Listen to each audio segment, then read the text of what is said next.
नमस्कार दोस्तों मैं अमृता फिर से आपके सामने हूँ। आज एक नए पाठ का वीडियो लेकर। पाठ का नाम है मस्जिद या पुल। इसको लिखा गया है सुनीत जी के द्वारा। इसमें मुग़ल बादशाह अकबर जो भारत के लोकप्रिय शासक थे, प्रजा का प्रिय था, उसका भेष बदल कर कठिनाइयों का पता लगाने जाते हैं, इन सब के बारे में बताया गया है। तो ज़्यादा देर ना करते हुए ये वीडियो को देखते हैं। आशा है आप सब लोग स्वस्थ होंगे, मस्त होंगे, पढ़िए लिखिए, खूब आगे बढ़िए। तो देखते हैं। दीन इलाही गरीब नवाजा शाह आलम महान बादशाह अकबर की अगवानी में जैनपुर के सूबेदार मुबारक खान ने ज़मीन आसमान एक कर दी। कौन आने वाले थे? बादशाह अकबर आने वाले थे। तो वहाँ के ज़मीन सूबेदार जो हैं उसने ज़मीन आसमान एक कर दिया था। यह उसकी बरसों पुरानी साध थी। बरसों से वह लगातार बादशाह को जैनपुर आने के लिए न्योते पर न्योता देते चला आ रहा था। वह क्या था? बादशाह को जैनपुर शहर बुलाने के लिए अनेक बार न्योता देते जा रहा था, मगर बादशाह की जान को बड़े झमेले थे। उस दिन भी बड़ी मुश्किल से उन्हें उधर जाने का मौका मिला, किंतु बादशाह का क्या है, बहुत झमेले रहते थे, आ नहीं पाते थे। उस दिन उनको बड़ी मुश्किल से वहां जाने का मौका मिला।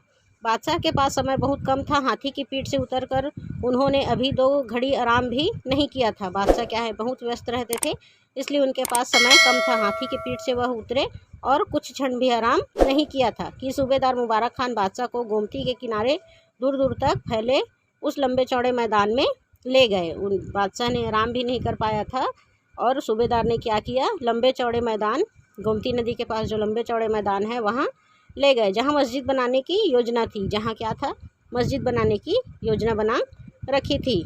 वहाँ जाकर उसने बादशाह को मस्जिद का नक्शा दिखाया। जैसे ही वहाँ पहुँचे उन्होंने बादशाह को मस्जिद का नक्शा दिखा दिया। इस नक्शे को दिखाने के लिए वह बरसों से बेकरार था। जो नक्शा उसने बादशाह को दिखाया, इसको दिखाने के लिए वह बहुत दिनों से बेकरार था। बादशाह ने नक्शे को बड़े ध्यान से देखा।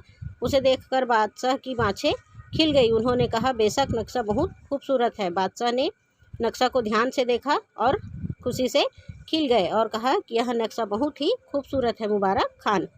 आसमान को चूमने वाली इसकी ऊंची ऊंची मीनारें, निराले गुंबद, खुला तालाब, सब के सब बेमिसाल हैं। आसमान को छूती हुई जो ऊंचे मीनारे हैं, गुंबद है, तालाब है, यह सब बहुत ही बेमिसाल है। हमारा ख्याल है कि खुदा के लाखों बंदे इसमें बैठकर अल्लाह से दुआ करेंगे और सुकून पाएंगे। वह बोलते हैं यह सब देखने में बहुत बेमिसाल है और जब यह मस्जिद बनेगी तो इसमें खुदा के लाखों बंदे बैठकर दुआ करेंगे और सुकून भी पाएंगे। जी आलम पनाह, यह खूबसूरत और बेमिसाल मस्जिद दुनिया भर में हुजूर की दीनदारी और गरीब परस्ती का डंका पीट देगी। तो इसमें सूबेदार कहता है कि जी बेमिसाल मस्जिद दुनिया भर में गरीब परस्ती का डंका पीट देगी। मुबारक खान ने झुककर अदाब बजाते हुए कहा। अकबर खुश होकर वहाँ से लौटे। मुबारक खान ने झुककर उनको सलाम किया और अकबर क्या है, खुश होकर वहाँ से लौट चले। अकबर महान थे, वे हमेशा अपनी प्रजा के सुख दुख का ख्याल रखते थे। अकबर जो थे शहंशाह, वह बहुत महान थे। वह हमेशा अपनी प्रजा के सुख ही और दुख का ख्याल रखते थे। वे वेश बदलकर प्रजा के अंदरूनी हालात का पता लगाते थे। वे क्या करते थे, वेश बदल लेते थे, प्रजा के बीच में चले जाते थे और उनके अंदरूनी हालचाल क्या है उनका पता लगाते थे।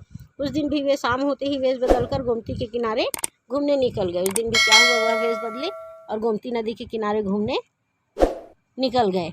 घूमते घूमते एक जगह अकबर को किसी औरत की रोने की आवाज़ सुनाई दी। अकबर आवाज़ की ओर चलते हुए गोमती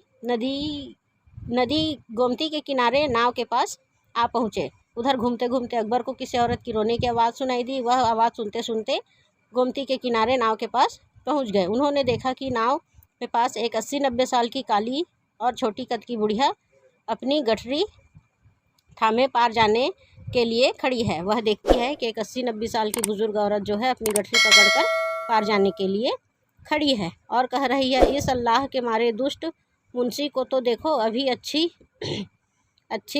मल्लाह यहाँ क्यों ठहरेगा। वह किसी को बोलते हुए कहती है कि दुष्ट मुंशी को तो देखो, अभी अच्छा तरह दिन भी नहीं छिपा है कि दफ्तर बंद करके यहाँ से भाग गया। वह कहते हैं कि अभी तो दिन भी नहीं छिपा है और दफ्तर बंद करके चला गया। जब मुंशी ही नहीं है तो मल्लाह यहाँ क्यों ठहरेगा? जब मुंशी ही नहीं है तो नाविक जो नाव चलाते हैं वो यहाँ क्यों ठहरेगा? ये किस समय आते हैं और कब जाते हैं कोई देखने वाला है उसे क्या? वह बोलते हैं कि यह किस समय आते हैं और किस समय जाते हैं कोई देखने वाला नहीं है। खूबसूरत शानदार मस्जिद बनाकर उसे तो बादशाह को खुश करने से मतलब है। वह कहते हैं कि खूबसूरत और सुंदर मस्जिद बनाकर वह बादशाह को खुश करना चाहता है कि उसका ओहदा और बढ़े, ताकि उसका ओहदा और बढ़ सके। बुढ़िया चुप होकर फिर बोलने लगी, मुंशी से शिकायत करो तो कहता है तुम रोज़ रोज़ पार जाती ही क्यों हो? वह बोलती है कि मुंशी से शिकायत करने जाओ तो वह कहते हैं कि तुम रोज़ रोज़ नदी के उस पर क्यों जाती हो। आज के लिए इतना ही। धन्यवाद। आगे की वीडियो में देखेंगे क्या करना है। धन्यवाद।